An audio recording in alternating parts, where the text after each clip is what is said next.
Opening, sharing, and drumming with Randy White. First of all, I want to say thank you. I acknowledge the request that was asked of me um, to come and help and support uh, the work that's being done by all helpers. Um, I'm I'm connecting from Kenora, Ontario. It's along the shores of Lake of the Woods in near in northwestern Ontario, and we're actually pretty close to the Manitoba Ontario border. We're about 2 hours east of Winnipeg on the Trans Canada. I am of the Anishinaabe people of uh, of the Lake of the Woods, and my community is called Notkamegwaning. Its English translation, loose translation, is Whitefish Bay. We also reside within the treaty territory of Treaty Number 3. My Anishinaabe name, my Anishinaabe Wiswin, is Kebea Sunk, and I belong to the Lynx clan, the Bizhew clan within the Anishinaabe Nation. I also I'm a member of the Midewin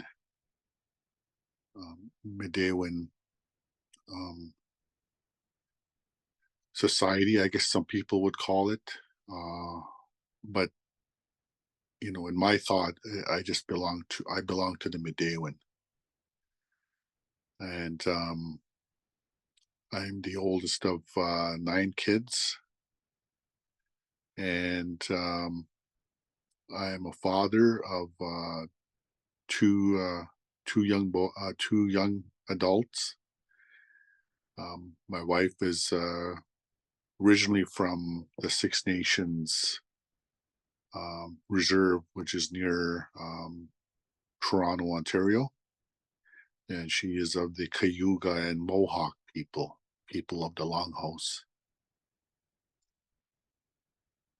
And I've been a powwow singer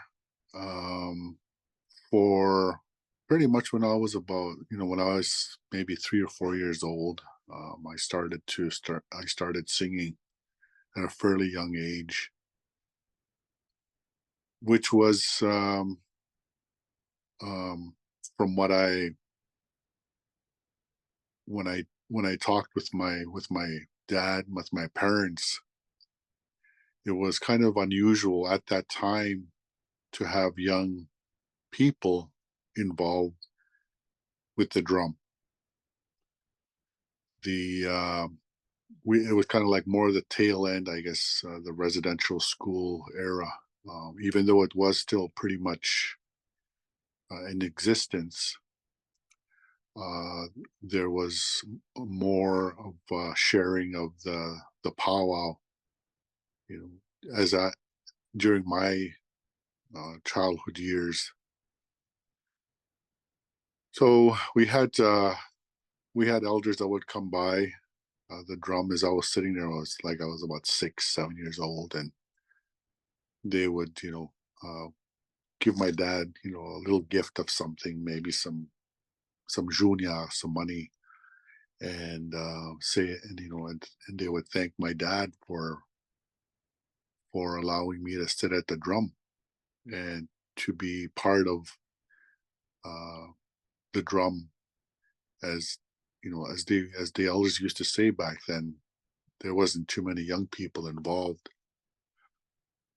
So I think that I was really grateful, as I look back on that, that I was brought up and brought onto the drum at that early age, because it gave me the opportunity to learn, um, with the elders that sat around the drum, to learn from them the teachings, uh, the guidance, the directions of the drum, um, of Anishinaabe life in general. Um, I got to I had the opportunity to learn, about everything from the ceremonies, the things that are done within ceremonies, the things that are done, in normal everyday living as an Anishinaabe person. So I had so that was a grateful, you know, experience in my life, to be able to grow up like that, and also to hold on and to speak the Anishinaabe language. The the thing that I really think about in today's society, in today's context, was, we have a lot of young people, who are struggling with, you know with a lot of things. We're talking about mental health. We're talking about addictions. We're talking about identity. Loss of culture, loss of language. You know, and I see a lot of that today. My current work that I do, I work with a lot of young people, within, the area of Kenora, where I live.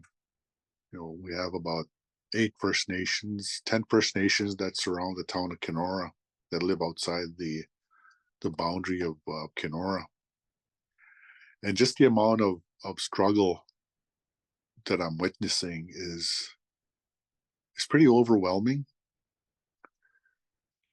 Um, so it's something that, it's a task. I guess it's my responsibility now, as I'm looking back at what I learned from my elders, using that that knowledge, using that to help instill some of the things that these young people are missing. And a big part of um, my work with young people is not only the cultural uh, reclamation work, but also, using some of the using some of the counseling skills that I learned, um, going through school. And I don't think I mentioned this. I'm also a graduate of Athabasca University, through their Masters of Counseling Psychology program. So using some of those skills that I learned there, and then combining that with the cultural knowledge, cultural practices as a First Nations helper, it becomes a, a very unique way of working with people. And part of that uniqueness is the ability um, to work back and forth between the Western and the First Nations way of helping. And what I mean by that is being able to sit with a client and have that kind of relationship with that young person. I don't like to use the word client, with the young person, and being able to artfully um, create and establish a relationship. And I use the word artfully because in my mind, in the way I do it and how I looked at counseling from a First Nations perspective, it's an art. It's an art, and it's something that magically um, starts to happen, um, even if you're not really um, aware of it happening. I've come across some people, some other counselors who, you know, who are non-native, who didn't quite understand, that concept. And so the best way that I could think about how to better explain that is that um, it's a spiritual thing. It's a spiritual work. So when it becomes a spiritual work, as a counselor and as a helper, you're basically along with this, you're along for the ride with your client, with your young person. I, as a helper, sometimes just amazed at the things that happen. There's things that just happen spontaneously without really no rhyme or reason why it happened. And the way I look at it from my own First Nations cultural um, perspective, that's the work of the creator, is what's happening. As a person as a person that comes to this relationship, I'm just facilitating and helping the process. It's not me that's leading. I'm actually helping the young person on their path, and I walk with them. And it's that spirit of um, that the spirit of kindness. It's that spirit of humility. It's that spirit of that. Yes, this is spiritual work, and that you are um, allowing the process to take on a life of its own. So that's kind of how I try to look at when I use the word, the art. You know, it just takes on a life of its own. Um, so when I do that kind of work, I also make sure that uh, I acknowledge um, my helpers, that I care, that I that I work with, my spiritual helpers. So at the end of the day, it's about that spiritual work, that spiritual, um, allowing the work to happen and to unfold on its own. And I think that that's a big part of what our young people are looking for. Um, I guess it's probably, it's the decolonization of that kind of work. Native people, um, in many nations across North America, have a strong reverence for the spiritual, a strong reverence for the creator. And my great grandfather, who gave me my name, my First Nation, my spirit name, would always say that the creator is the ultimate being. It's the creator that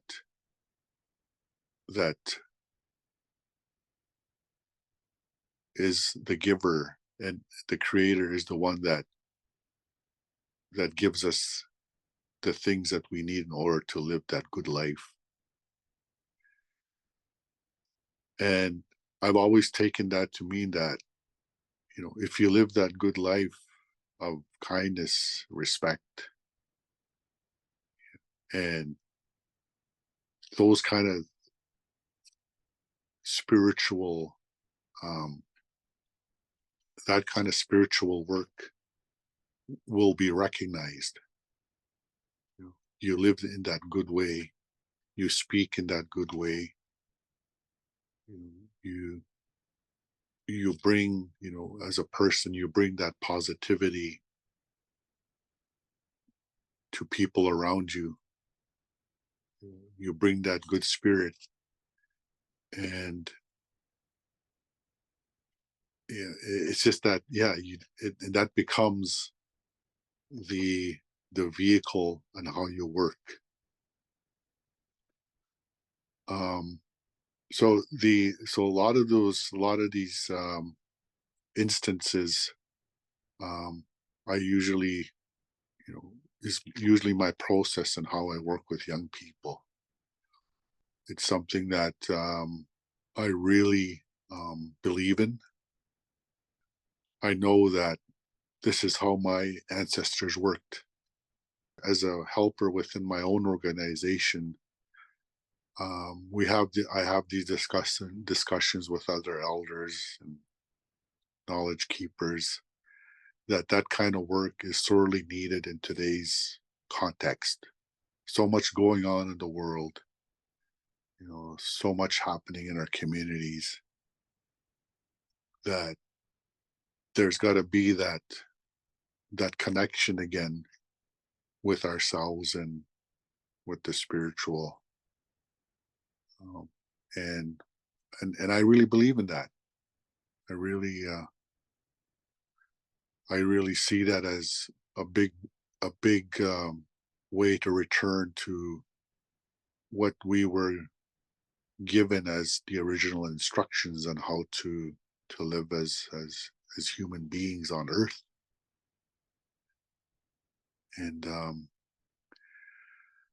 so part of my role in my work is I also utilize the drum quite often in my work that I do. And the drum is just is another way in how to connect the people, our young people, um, again, to that spiritual connection. I'm always amazed at the effect of the drum and what it does, to people, and what it does to help people to get to that space in their in their spirit, to get to a space where they feel better, um, after hearing the drum. So before I end here, I just wanted to say thank you for asking me to come and share a little bit and to support your endeavors, and and whenever there's opportunities for me to share, I guess, the importance and I guess the power of the First Nations ways of helping. It's something that I really believe in. I hope many of our non-native helpers, will really understand that the First Nations ways of helping and healing are very much just as valuable, and maybe more so more valuable, because in those ways, in those helping ways that we do through the ceremony and song and teachings, is embedded, is the identities embedded in that. So we're also teaching young people the ways of the First Nations, their identity. So in closing, I just wanted to say, Miigwech, thank you for your time. And I wanted to share a song here before I end the session here.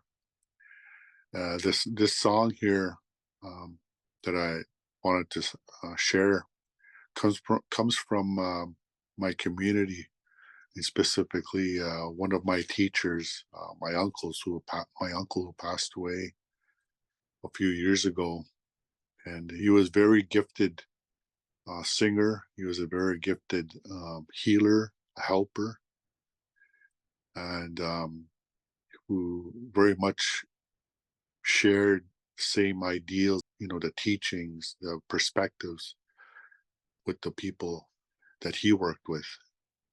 So the song that I'll sing was passed down from him, and the word that in the song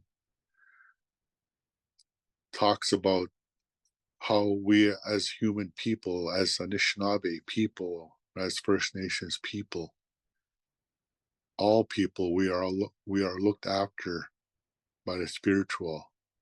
We are walking with the spiritual every day, and that's one of the things that I'm always reminded of. That every day we have to acknowledge that connection through prayer, through song, through dance, through acknowledging and waking up in the morning, acknowledging our grandfather's son, acknowledging the morning, acknowledging the hearing of the birds in the morning, acknowledging all that thankfulness, that humbleness of life.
Miigwech, thank you very much. Thank you.